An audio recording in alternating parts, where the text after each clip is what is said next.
My name is Ethan, I'm 24, and I grew up in a small town in Ohio believing that if I worked hard enough, my parents would eventually treat me the same as my older brother, Ryan. He was the golden child who could do no wrong, while I was expected to earn everything myself.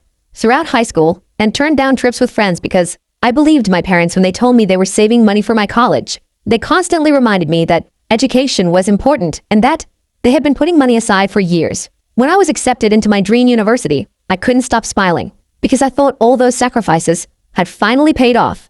A week before tuition was due, my parents sat me down at the kitchen table with uncomfortable looks on their faces. My mom wouldn't even look me in the eye when she admitted there wasn't any college fund left. Confused, I asked what she meant because they'd been talking about it for years.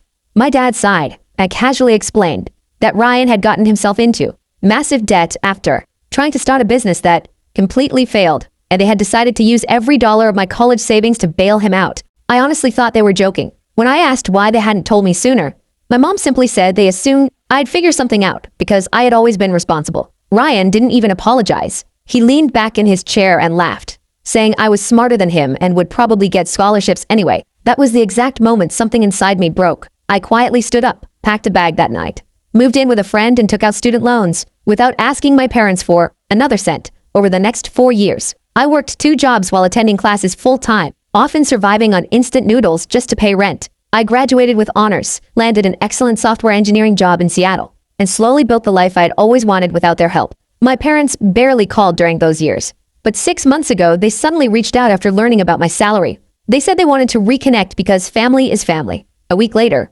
Ryan called asking if I could lend him $30,000 because he was drowning in debt again. When I refused, my parents accused me of being selfish and reminded me that families help each other. I reminded them that they had already chosen which child mattered years ago when they handed my future to my brother.